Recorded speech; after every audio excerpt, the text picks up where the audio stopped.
Ladies and gentlemen, Crecganford YouTube channel, Jon F. White here at MythVision in the flesh. How do you do? I do. Jon, first of all, love your work. Thank you. Came across it years ago, listened to the things you're talking about, and why I love it is it's not what I do in the same way, not even close. And it talks about things I never knew about and ideas and people. And so we're talking two different arenas of what we engage, but there's overlapping magisterium, but two different areas in how we are approaching the world and stuff. And oftentimes I'm talking to an Assyriologist, or I'm talking to a Bible scholar or a classicist, but it's very specific, detailed, materials that I might be engaging in. And I want to talk to you about giants. You did a fantastic job. If you missed the episode on dragons, go check it out. If you've missed the episode on the cows, which this is an actual, what would you call it, figurine? Figurine. You could, yes, like a votive offering, something like that, yeah. Of an actual cow. This may have been used. A bull. A bull. Because rather than a cow, because I think the horns give it away. Yeah. And this is 3,500 to 4,500 years old. I'm blown away. And he's just going to hang out right there and provide all of our needs if necessary. But your explanation behind that, the myth themes and the development of this and how far back, really blew my mind. So I don't want to go on. I'm going to make this quick because I can be long-breathed. But giants, what is the oldest? Where did it come from? Why do we think this? And I'll just say what Ronald Hindled has told me, Hebrew Bible scholar. He suggested, right, but this isn't necessarily taking in the whole picture of the world's mythology, which you might have a different picture. He thought the idea of giants, like we see in Genesis 6 and other places, may have happened when people that were living in these cities that had really vast walls, massive empire structures, due to either climate, due to either whatever it may be, war, whatever, they are now left, it's vacant, and then a later nomadic or people's moved in and they go, there's no way to explain it. Like, it's almost like what happens today with structures. We have people that go, the pyramids cannot have been built by humans. It's just too big, too much to even possibly be built by humans, which you and I know is BS, but they looked at the structures and they went, it must have been a giant race of humans. Now, that's the explanation I heard. I want to hear from you, and I'll shut up. Okay, so there are, a part of that could be the case and part of it isn't. So, absolutely, we do feel that from megalithic structures like Stonehenge to abandoned cities could have been thought of by other cultures that did not yet have that technology or didn't make those achievements in their societies, would think, how could these be created? It must be by the gods or be people far bigger than us, because it required effort that we were unable to do.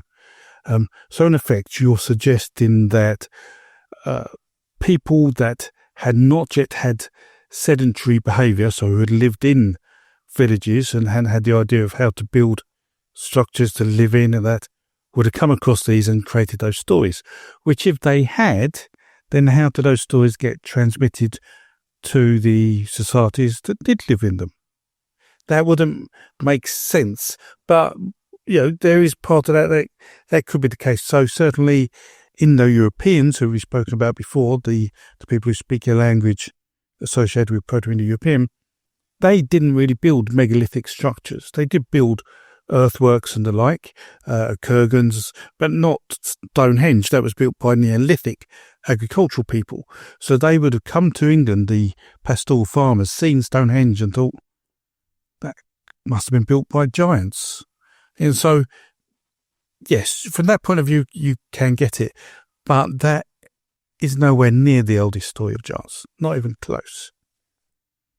And we go back to stories we've talked about before in the past, which is that when Tiamat was slain, her head was chopped off and her body cut in two, her body was made into the world. In effect, she was a giant figure created the world. And if we actually look at Indo-European mythology, which is far older than that, so we're going back 4,000 to 6,000 BCE, they are stories which have been constructed by Bruce Lincoln. He, who was in religious studies in Chicago University, now sadly retired, he recreated the Indo-European myth of creation, and it has two twins in its beginning, two brothers, and one sacrifices the other to make the world. The bones were said to become rocks, the flesh, the soil, the blood, the water, and there's this whole fantastic cosmological cycle, or cosmogenic cycle, I'd say, on this, which is that when you're born, then you take a part of the earth and the rocks, some of the water, that turns into bones and flesh and blood. That's how people are born from the earth.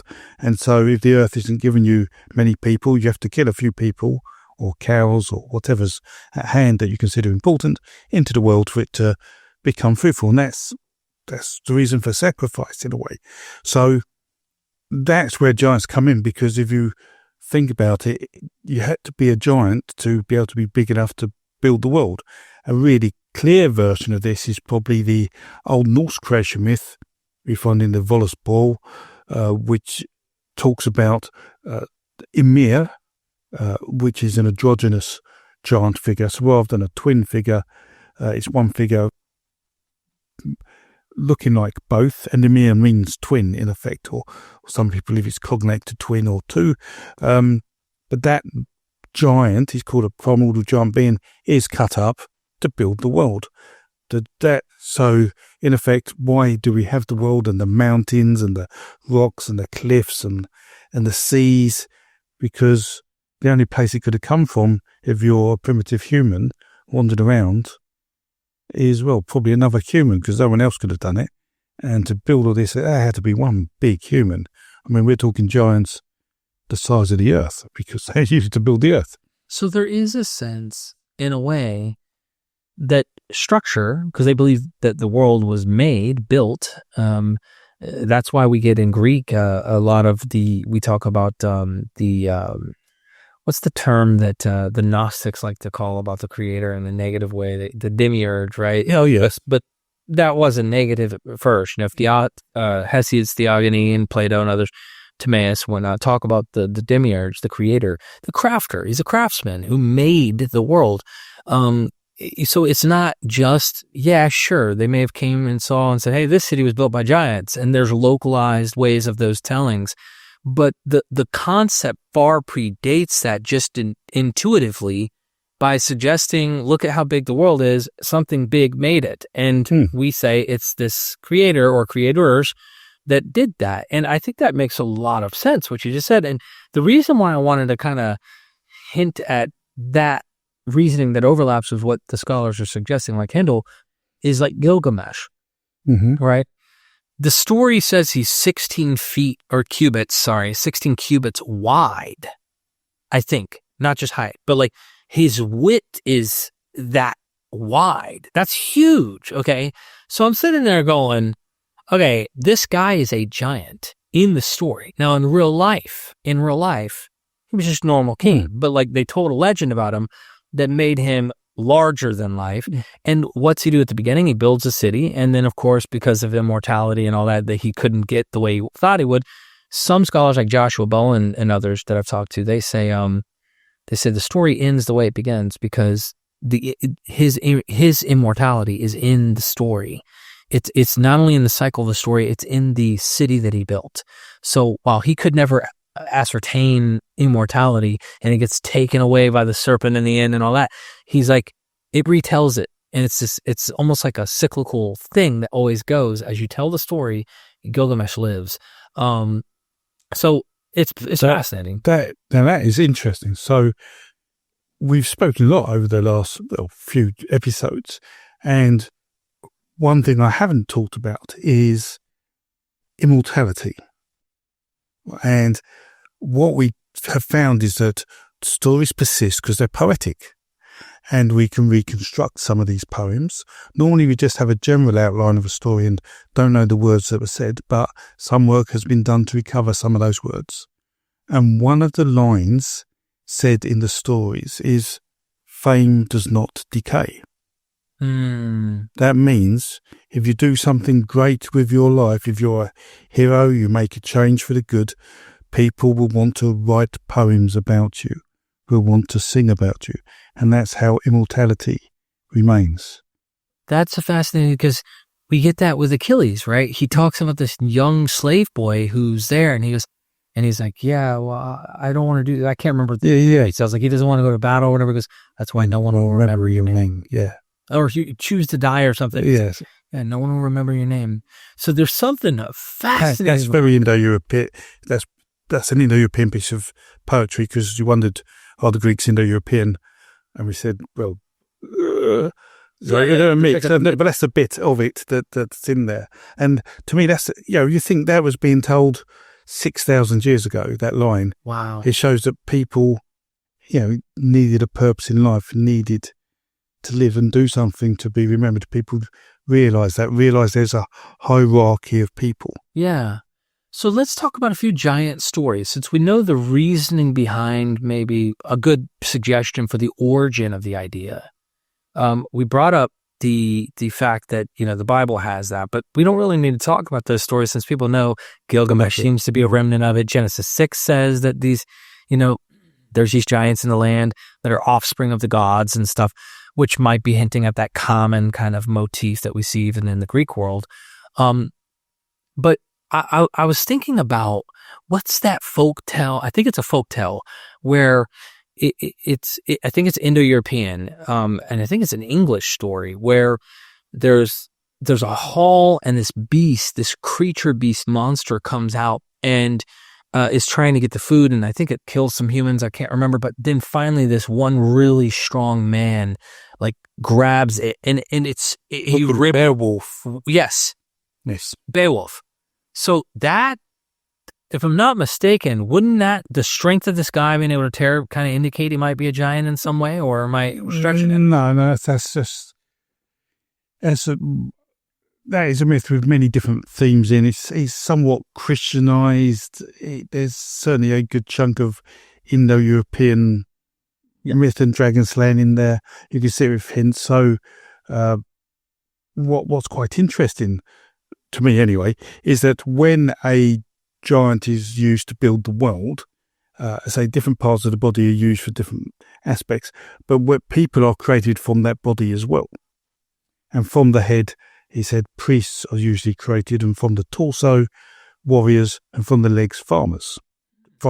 And a king is made from all parts of the body, and that means the king is aware of how priests, warriors, and farmers feel. He can relate to them because he's built from those parts, which also relate to the King Arthur story that when the king is ill, the land dies because the king and the world are made of the same pieces. If the king is ill, the land is ill. Right. And vice versa, if the land is good, the king is good. And if a king loses a part of his body, then the king must be deposed and a new king put in because the land would suffer. But from a dragon slaying point of view, what that means is that we often see in dragon slaying myths, the warriors strike the torso of the dragon, not the head. The head rarely comes off. The wings come off the legs, and it's also in the torso because the torso is the warrior part of the beast to match with the warriors being built. And that happens in Beowulf. Okay, so we have remnants there. And I think my mentioning of Gilgamesh was simply that, again, to your point, there's societies that are already built. They know they built them, and they're not real giants. I mean, they're clearly just normal humans. So there may be some storytelling aspects and exaggerating. It's just science before science. Who could have built something so big? Let's make something up. It must have been a big person. Yeah. That's all you could use that folktale thing. It's not, You could use that, though, in a propagandistic way, in a sense, too, within the narrative, like Gilgamesh, to kind of make the king so much bigger. And you kind of wonder in the iconography, like in Egyptian, there's an archaeological Egyptian king, I believe, or it's in Mesopotamia, where the artist draws the king larger than the other people intentionally. He's not literally bigger, but because they want to depict him as larger than. Yeah, it's a way to depict power and strength. Exactly. That's all it is. It is just a way we imagine that. There isn't there weren't ever giants, ever. Not ever. Okay, just be very clear. Some people grow tall and some people shorter, but generally there was not a race of giants on the earth.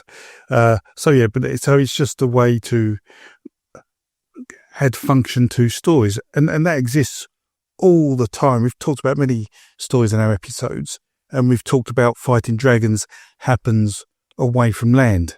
It happens in a place you cannot get to, so you can't validate the myth. Things like the story of Atlantis. Why do you think Plato heard it from someone who heard it from his grandfather, who heard it from a priest who went to a place many thousand years ago? Not because that actually what happened. It's because it makes the story sound feasible, but so impossible to recreate. You can never prove that it wasn't true. Exactly.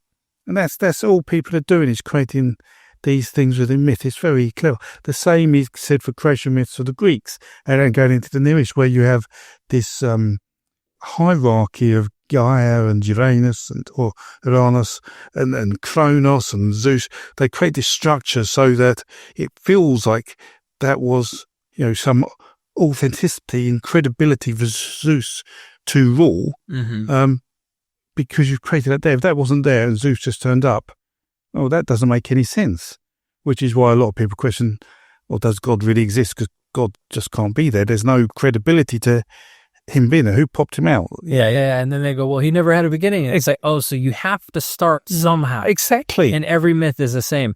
It's kind of interesting how you put that. I don't know why. You were just saying something that was super significant, and I thought to myself, my goodness, that relates to something else. Well, the Atlantis is funny. Yeah, I was thinking of Robyn Faith Walsh, who mentioned that in some of the miracle writings around the turn of the first century, there was this well-known story that said that they found an actual centaur, a mummified centaur in Egypt, right? The guy who's telling this story says they have a mummified centaur they got from Egypt, and the Roman emperor had it exported from Egypt to his private bedroom chambers to preserve and make sure that it doesn't end up getting ruined. And then they add the story with, if you don't believe, kind of like you can go see for yourself. And she's pauses and goes, in the emperor's bedroom chambers? You think you're ever going to go there and be able to see that? No, you're not going to the bedroom chambers. They did this on purpose because they know you're not going to be able to check it. It's conspiracy theory 101. That everybody has these great stories, it's true, but you won't ever be able to trace it yourself or find out. Yeah. I hear these all the time. You're just... I wanted to ask you about an interesting video I came across that talks about Jack and the Beanstalk, and it went viral, and I know why. It was such a fun video to watch. It was like 17 minutes. I can't remember the name of the YouTube channel, so forgive me in advance, but maybe I'll pop it on the screen as we edit this. Well, talk about it first, because there's a few out there that talk about nursery rhymes that are complete trash. That what? They talk about these fairy tales and nursery rhymes that are... This was actually pretty cool. I thought it was pretty cool. And if you watched it, you'd probably be like, that was a fun watch. I could probably tell you what it is. Look, I can look it up actually right now as we're recording, but let me just... I feel like most people... Just show me it and I'll say yay or nay. Okay. You probably know about it then. It is the channel I think it is. A lot of the scripts... to me, feel like they're not written. Before the Bible. It's that one right there before the Bible. Bottom one or the middle one? The middle one, the one with the two split. Oh, yeah. They let their scripts use tools available from OpenAI, I feel. Oh, okay.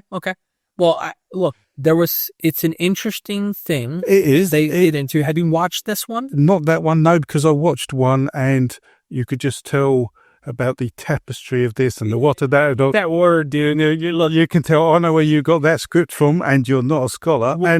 And I say I watched that, and not you, but yeah, I get it. And so, look, this one was really. I thought it's well produced. Don't get me wrong. People would love to watch it. Don't get me wrong. Does it make me sad that that's coming across as authentic scholarship? Absolutely, it does, because it's not. So this one has 1.6 million Exactly. months ago, and I'm like, what? And my cow stories and dragon stories get 10,000. That sucks because that There you go. I know they do tell the story quite well, right? And if you want to still, let me be fair to the audience and let them kind of. You think you know the story. There. A poor boy, magic beans, and a beanstalk that grows into the clouds. Will I wonder if the voice is AI too. No, I think it's a real person. This is a real person? Okay. Well, let me just bring the point up. And that is there's a giant. Yes, I'm vexed about that. There's a giant that's in heaven, in the sky. And he goes up the beanstalk and he gets the giant, and there's a golden goose egg and all that kind of stuff. Okay. What the heck is this? Would you just say this is way later stuff that's just made up, or is there continuity that goes way, way back that ties into this giant theme? So Jack and the Beanstalk wasn't originally called Jack and the Beanstalk, and it wasn't about a giant. Oh, really? Does that say that? Does that video? I don't remember. Probably not. It's called The Boy Who Stole the Ogre's Treasure. They may have done the research. Okay. Hopefully they would know that. And that is about a boy who steals an ogre's treasure. It's just the story then gets expanded to make it harder and harder to get the treasure by sticking it in the clouds. And where did you used to fight dragons? In the clouds. Exactly, because you can't ever get there to replicate the story. You have to make the story, as you say, unfalsifiable. Okay. Yeah, they trace this better. Should you give Derek 1.7 million views for the synopsis of an episode? Someone give me 1.7 million views right now. Look, a good cup of tea after that, please. Well, that was a letdown. I was hoping that he'd be like, damn, yeah, that's pretty good. Now, I don't know if they talk about the ogre thing. But they did a hell of a job with the music. Well produced. If you want entertainment, it's great entertainment. Yeah, it was entertaining. I'll give you that. And they do try to tie it back to old myths about giants that go way, way back. They try to seem at least like they're connecting it to historical. When you say they, do you mean the people who researched the script? Whoever John is behind that made this material, they do go back to ancient Heracles and, these kinds of things to try and, I think, it might be Gilgamesh. I don't remember what they mentioned, but it was cool. The story was cool. And maybe you and I can actually talk about this. You watch it when you have 17 minutes and you just say, dude, listen, this BS and here's why, or no, partly right, partly wrong. And maybe there is some of that. I wanted to make sure I hand you the baton here to any stories you did that we haven't talked about that I maybe have distracted you from thinking about, maybe ones in India, Indra and others, or are there giants in those stories? Are there giants in Egyptian myth that, are there any other giants that we can think of? But in terms that are significant in the evolution of mythology, nothing that I would consider significant. As I say, giants were a means to an end to make something happen in a story. The only cosmological event, or the cosmogenic giant that is dismembered in Indo-European myth, that is the important one, but it isn't always referred to as a giant in the myth, so you don't know. But it's in the Rig Veda under the Prusa hymn 910, if I remember that rightly. Zoroastrianism sort of all but removed it from the Indo-European religion in Iran. But there are the flight of, I call it Zanana, but I think it's probably pronounced Zanana. Is elements of it where spirits are moved to different bodies. And we see it in Romulus and Remus, the crash myth of Rome. Yeah. Where Remus dies blood sacrifice to create the city. The original story, but before Romulus goes to become a god, has Romulus getting quartered by the Senate, chopped up to create the city. But obviously the writers of Roman myth thought that isn't a great end to a hero of Rome. So the story gets changed, so Romulus becomes a god. I heard, and I think I read this from someone who reversed the order on what they thought about that myth. They thought, and just hear me out, I'd love to hear your thoughts, because this is, you love this stuff. So do I. They thought that maybe it's the Romulus and Remus myth. It might just be, because Romulus ascends. So how there's the story. This isn't about the Romulus and Remus part where he dies for the building of the city. This is actually about the ascension section, where he disappears, and they thought the Senate killed him. Okay.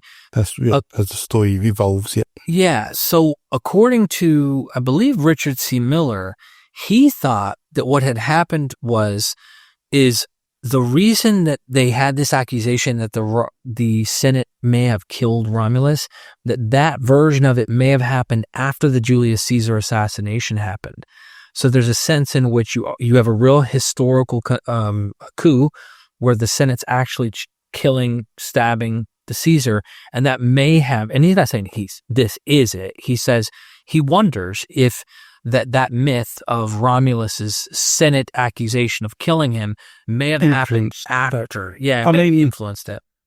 And it could, and it also could the influence of the Indo-European creation myth of the dissection of a giant person also influenced it. Yeah. One is several thousand years older than the other, right, and is known across a landscape of several thousand miles compared to the other. So I would give that more probabilistic backing. Yeah, absolutely. Okay. I'm not saying he's not wrong, but I know Romulus was a founder of Rome, and so well, he wasn't. Rome was named after Venus. But I'm saying as far as because it used to be called Remus and Romulus used to be called Quirinus, which is part of, I think it was Virinus, which was the god, and he's called Quirinus because he was split. Well, I mean, what I mean by founding of Rome is that there's like two major origin stories that usually float around that they would say, you know, we have Romulus, our ancient king, and then we had Aeneas and the Aeneas tale, which is interesting enough that you already have two. And I think Mary Beard said there was like there's a goddess Roma or something. Yeah, and that's because you have the Etruscans in Rome before the Romans, which are actually Greeks, and the Greeks are a bit Neolithic, a bit Indo-European, before you get the Indo-Europeans coming. So again, Rome is a bit like Greece, but less mixed. So you can distinguish roots of myth slightly more clearly than you can in Greece, but it's still a hodgepodge of stuff. Wow. So we covered, I think we talked Gilgamesh, Bible giants. We talked about other giants. We talked about why giants, a giant body to make the earth, to make the water. Like trolls today and things like that. Everything go to Scandinavia, trolls are part of the landscape. That's just a sort of a folktale extension of that. Yeah, now we're getting off. So what I would like to do, if we get the chance at some point, maybe you get to come back on Wednesday and we do something, or Tuesday, to talk about, you know, unicorns, elves. I'd like to talk about all of this stuff, dwarfs, all of that, because we look forward to the next Lord of the Rings, or look forward to the next fantasy game and go, whoa, and most people on the planet have zero idea that we're not just playing like a complete fantasy that people do. There's actually some real history there. Yeah. I mean, the dwarves come from a list of Tolkien borrowed mythic information. And we have to talk about some of this stuff. I think it'd be great. We can talk about that. We talk about whatever you want. Subscribe. Crecganford, ladies and gentlemen. Jon F. White. It's been an absolute pleasure to meet you in the flesh. You as well, ladies and gentlemen. Help support on the Patreon. And if you like this stuff, like, share, comment, helps us out. The algorithm is, I feel like, needing that. Okay. We could use your help sincerely. Real authentic scholarship is worth far more views than other stuff. You're jabbing at my video that I like. No, we love you. Thank you so much. See you next time.